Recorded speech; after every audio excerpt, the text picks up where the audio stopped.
Hello friends, this is CA Nikhil Bagma. I welcome you once again in my channel. Last time अपन ने पढ़ा था basic term अपन ने पढ़ा था. आप बोल सकते हैं अकाउंट्स की नर्सरी क्लास थी वो, so that you got used to the accounting terminology. आज अपन प्रैक्टिकल चैप्टर स्टार्ट कर रहे हैं जिसका नाम है अकाउंटिंग इक्वेशंस. अब अकाउंटिंग इक्वेशंस को पढ़ने के पहले अपन अकाउंट्स का एक प्रिंसिपल पढ़ लेते हैं. हालांकि ऐसे तो बहुत से प्रिंसिपल होते हैं, बट एक प्रिंसिपल जो इंपॉर्टेंट है इस अकाउंटिंग इक्वेशन के डेवलपमेंट में वो पढ़ लेते हैं, which is dual aspect principle. ये डुअल एस्पेक्ट प्रिंसिपल क्या बोलता है? डुअल एस्पेक्ट प्रिंसिपल बोलता है कि हर एक अकाउंटिंग ट्रांजैक्शन के मिनिमम दो इफेक्ट्स होते हैं. जैसे सिक्के के दो पहलू होते हैं, वैसे ही हर एक अकाउंटिंग ट्रांजैक्शन के मिनिमम दो एस्पेक्ट जरूर होंगे. मैं वापस से बोलता हूं, मिनिमम दो एस्पेक्ट होंगे, दो से ज्यादा एस्पेक्ट हो सकते हैं.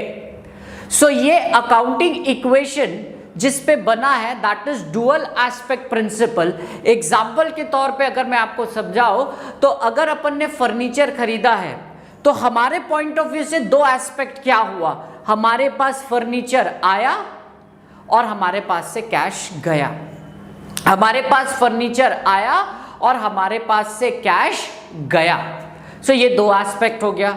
सर व्हाट इफ, अब किसी के दिमाग में आ रहा होगा, सर व्हाट इफ अगर हमने उधारी में सामान खरीदा तो? ठीक है, हमारे पास फर्नीचर आया, अगर अपन ने फर्नीचर उधारी में लिया है तो हमारे पास फर्नीचर आया, कैश नहीं गया क्योंकि हमने तो किसी को पेमेंट ही नहीं किया. बट कहना इसे, इसकी वजह से एक नया लाइबिलिटी क्रिएट हुआ, एक नया क्रेडिटर क्रिएट हुआ जिसको मुझे पेमेंट करना है. And anything which is payable is a liability. ये हमने लास्ट वीडियो में भी देखा था. सो डुअल एस्पेक्ट प्रिंसिपल क्या बोलता है? Every accounting transaction will have at least to effect. ठीक है, सो अकाउंटिंग इक्वेशन जो अभी अपन पढ़ रहे हैं, ये इक्वेशन क्या है? आप जानते हैं मैथमेटिक्स थोड़ा बहुत आपने पढ़ा है 10th स्टैंडर्ड में, तो LHS is equal to RHS, that is equation. तो हमारे यहाँ पे भी अकाउंटिंग इक्वेशन क्या होता है सर? चेक करते हैं.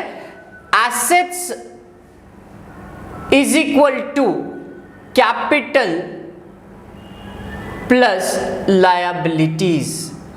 Asset is equal to capital plus liability. Sir simple सा आप एग्जांपल इसको समझने की कोशिश करेंगे. मुझे 100 रुपए का कोई प्रॉपर्टी खरीदना है तो 100 रुपए का वो एसेट हो गया. अब ये 100 रुपए का एसेट को खरीदने का दो ही सोर्स हो सकता है, या तो खुद के पैसे से खरीदा होगा या तो जुगाड़ के पैसे से खरीदा होगा. खुद का पैसा यानी capital, let us assume to be 80 rupees मैंने खुद का पैसा लिया, और जुगाड़ का पैसा, अब जो जुगाड़ का पैसा क्या हो सकता है सर? या तो किसी से उधारी लिया, या तो किसी से जिससे फर्नीचर खरीदा उसको बोला भैया अभी 80 रुपीज दे रहा हूं आपको, 20 रुपीज में आपको बाद में पे आउट कर दूंगा. सो ये 20 रुपीज हो गया liability. So sir this equation asset is equal to capital plus liability will always hold true. So this is accounting equation, asset is equal to capital plus liabilities.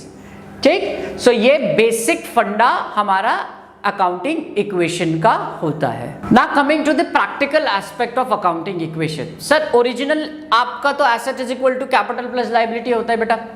अब अपने को क्वेश्चन कैसे solve करना है? देखिए assets तो various assets हो सकते हैं, land, building, plant, machinery, stock, debtors, prepaid expenses, bank shares, इनमें investment, an number of assets हो सकते हैं.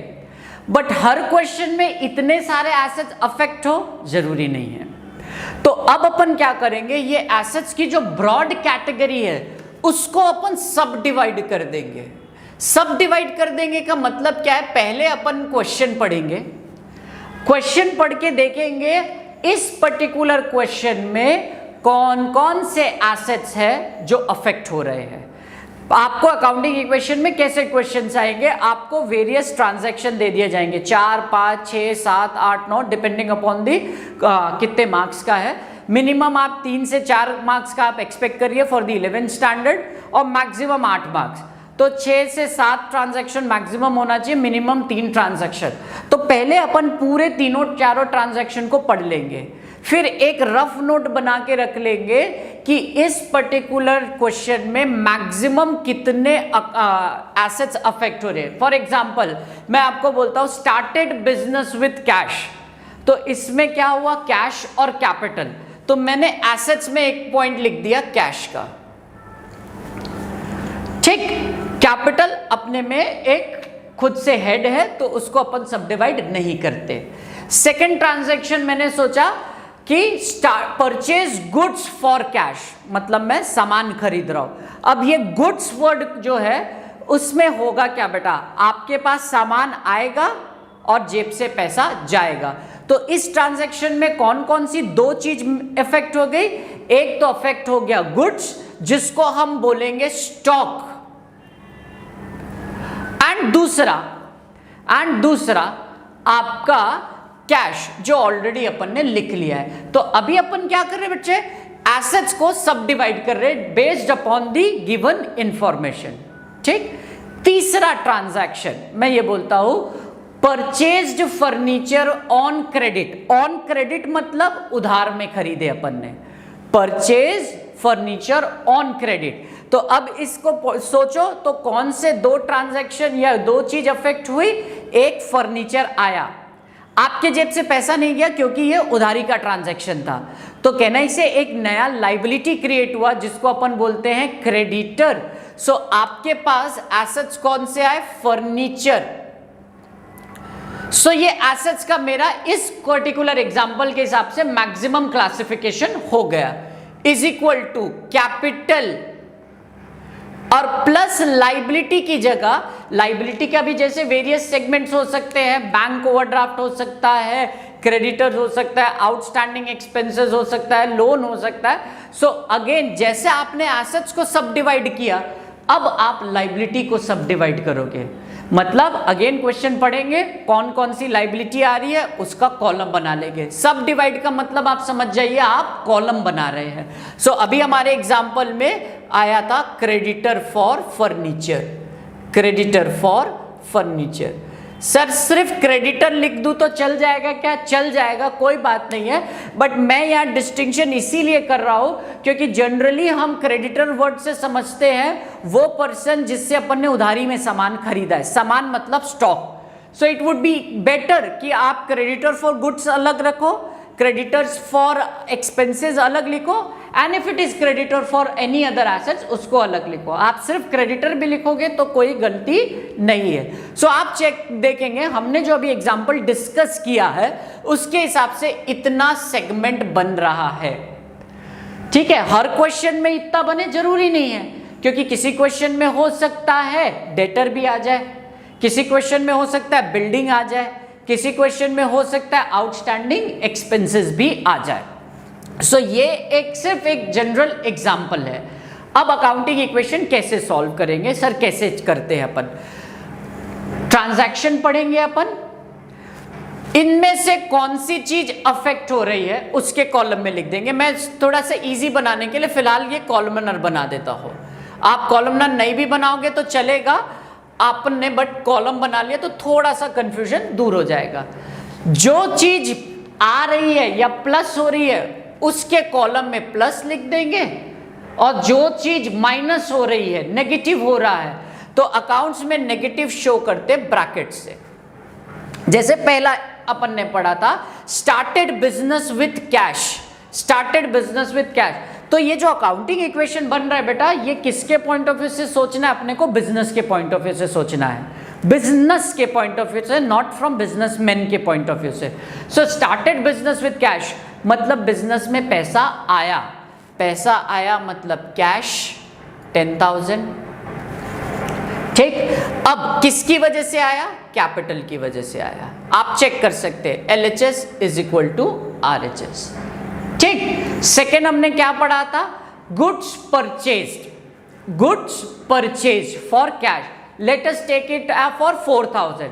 तो इसमें अपन ने क्या समझा, हमारे पास गुड्स आएगा और कैश जाएगा, तो 4,000 रुपए कैश गया, कम हुआ, तो अकाउंट्स में जो चीज माइनस हो रही है उसको अपन ब्रैकेट में शो करते हैं। आई रिपीट, अगर कोई चीज माइनस हो रही है तो माइनस साइन जनरली अपन यूज नहीं करते, ब्रैकेट सिग्निफाइज नेगेटिव इन अकाउंटेंसी। तो कैश जा रहा है इसीलिए माइनस, और स्टॉक आ रहा है इसीलिए प्लस। जो चीज आ रही है वो पॉजिटिव, जो चीज जा रही है वो नेगेटिव। आपको हर एक ट्रांजैक्शन के बाद ये चेक करना रहेगा कि आपका LHS is equal to RHS है कि नहीं। जो यहां पे आप चेक कर सकते हैं कि 6000 plus 4000 is equal to 10,000, is equal to 10,000। आपको इंश्योर करना है हर एक ट्रांजैक्शन के बाद कि सारे ट्रांजैक्शन लिखने के बाद मेरा हर एक इक्वेशन के बाद ये original equation asset is equal to capital plus liability हो रहा है कि नहीं, जो आप चेक कर सकते हैं। 6000 कैश, 4000 आपका stock is equal to 10,000। Third transaction जो अपन ने पढ़ा था अभी या अपन ने डिस्कस किया था वो था purchase of furniture on credit. हमने फर्नीचर खरीदा उधारी में, तो अपन ने क्या डिस्कस किया था, हमारे पास फर्नीचर आएगा बट कैश नहीं जा रहा है क्योंकि हमने पेमेंट ही नहीं किया है, तो हमारे लिए एक नया लायबिलिटी बनेगा creditor for furniture. Let us take it 5000 का फर्नीचर अपन ने खरीदा, तो फर्नीचर आया तो फर्नीचर के कॉलम में, और क्रेडिटर नाम की एक लायबिलिटी बन गई, लायबिलिटी बढ़ गई, तो ये अपन ने क्रेडिटर यहां पे लिख लिया। तो अब आप इक्वेशन टैली करेंगे, इक्वेशन बनाएंगे सर, तो ये आपका फाइनल इक्वेशन बन के आएगा 6000 एज इट इज। देखिए जिस कॉलम में आपका कोई फिगर नहीं आ रहा है आप चाहो तो डैश कर दो या जीरो कर दो, बट मेरा नजरिए से डैश ही करिए, जीरो लिखने में थोड़ा सा एकदम हौच-पौच लगेगा, इनफैक्ट डैश नहीं भी करोगे तो चल जाएगा।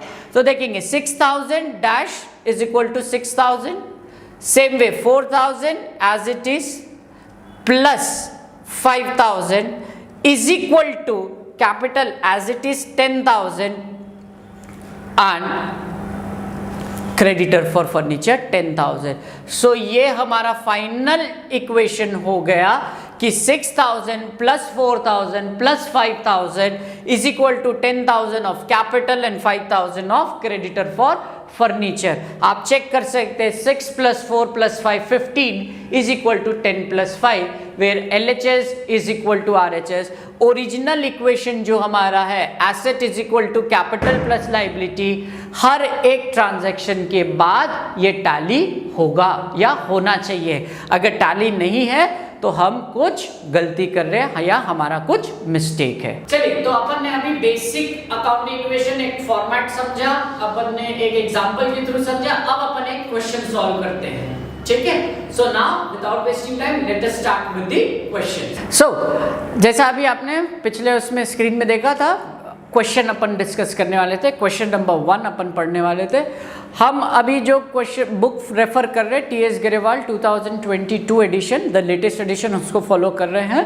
क्वेश्चन नंबर 1, तो देखिए ये सॉल्यूशन मेरे पास ऑलरेडी मैंने बना के रखा है आप लोगों के लिए। तो क्वेश्चन अपन पढ़ लेते हैं पहले स्टेप बाय स्टेप। तो पहला आपको पॉइंट क्या दिया हुआ, स्टार्टेड बिजनेस विथ कैश, ठीक। सो अपन ने कौन कौन सा कॉलम बनाया, एक कैश का कॉलम और एक कैपिटल का कॉलम। सेकंड था ओपन अ बैंक अकाउंट। अब आप बैंक अकाउंट जब आप ओपन करेंगे तो दो एस्पेक्ट सोचिए क्या होगा, एक आपके जेब से पैसा जाएगा और दूसरा बैंक बैलेंस बढ़ेगा। आई रिपीट, आपके जेब से पैसा जाएगा और एक बैंक बैलेंस बढ़ेगा। तो कैश एसेट है और बैंक भी एसेट है, तो दूसरे ट्रांजैक्शन में कौन कौन सा दो चीज अफेक्ट हो रहा है, एक कैश जो हम ऑलरेडी लिख चुके हैं और दूसरा बैंक, ठीक। तीसरा परचेज गुड्स या bought goods from messrs son and company, that M/S stand for messrs son and company.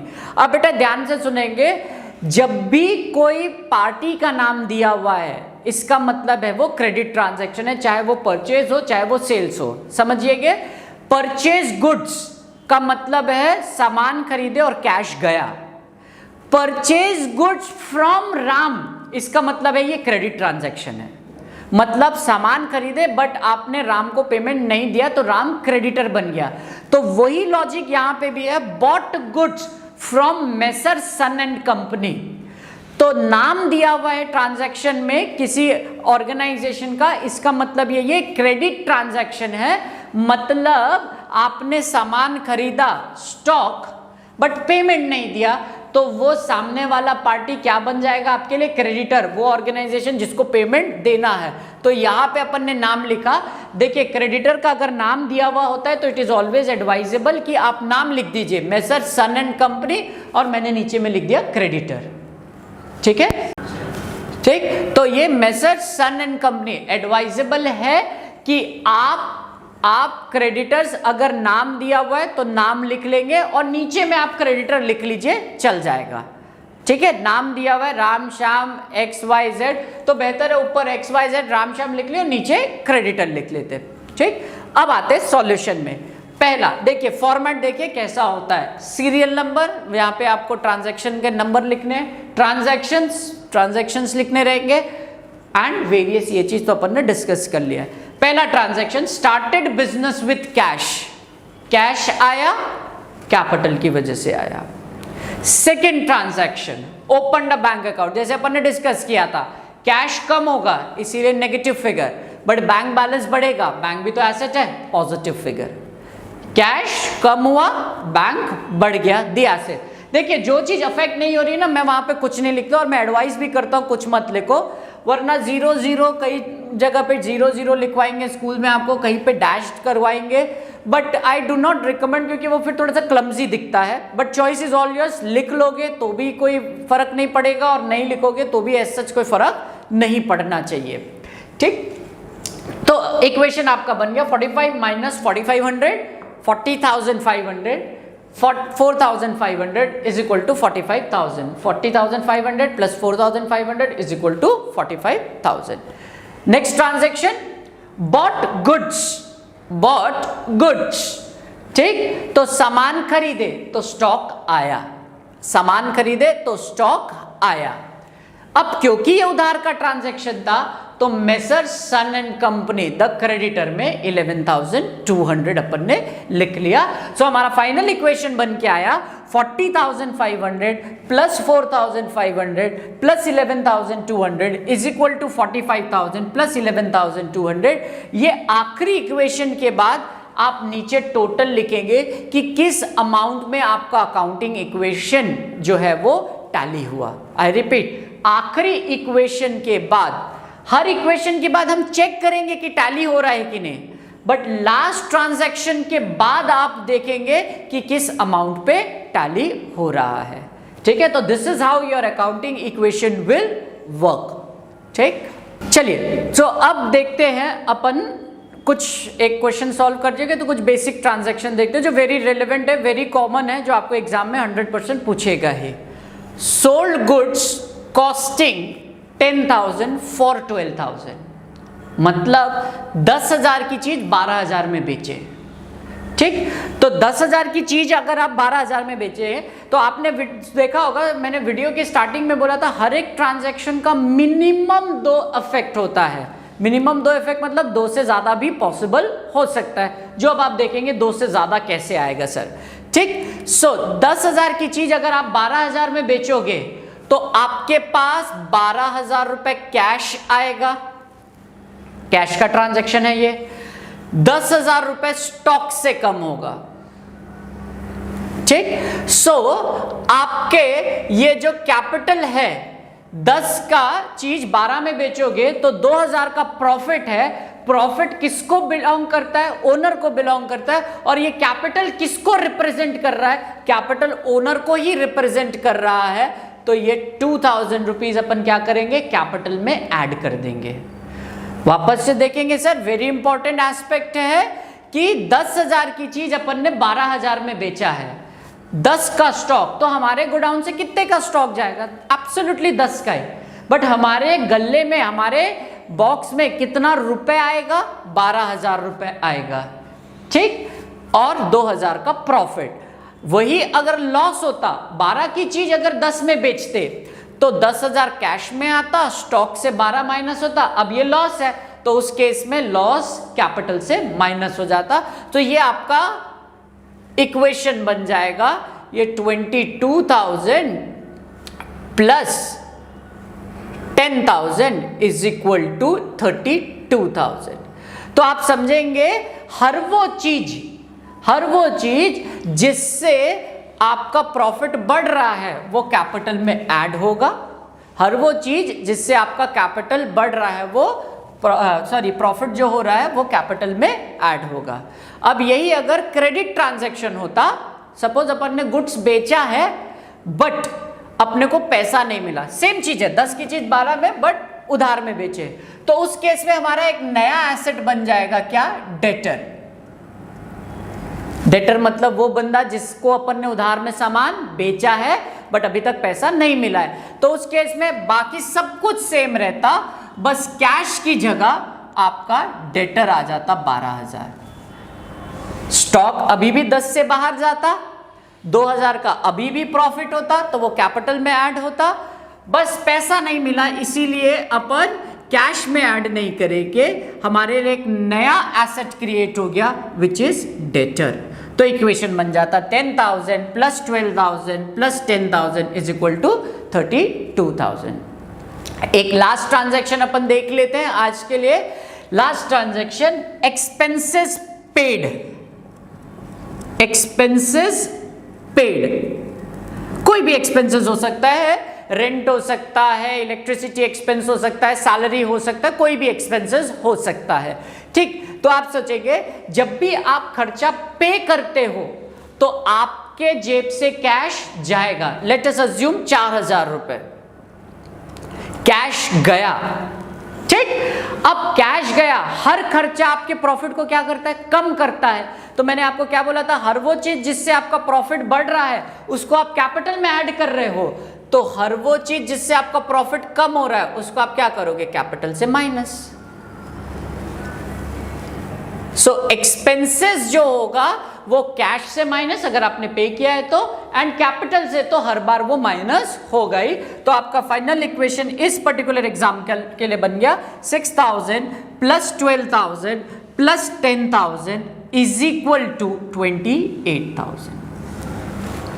6,000 plus 12,000 18,000 plus 10,000 is 28,000 is equal to 28,000, जो हमारा ओरिजिनल इक्वेशन बोलता है कि asset is equal to capital plus liability.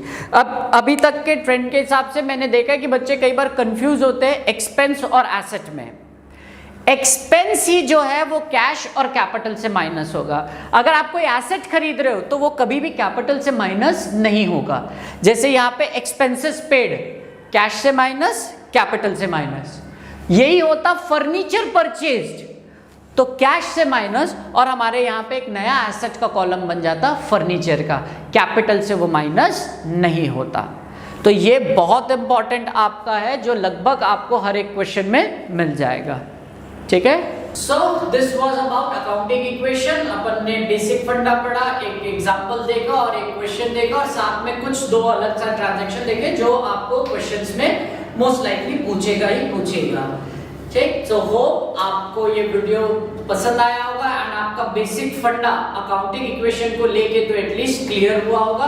हम आगे भी और कुछ क्वेश्चन सॉल्व कराएंगे with respect to accounting equation. अगर आपको कुछ डाउट हो तो आप मुझसे कांटेक्ट कर सकते हैं। Thank you.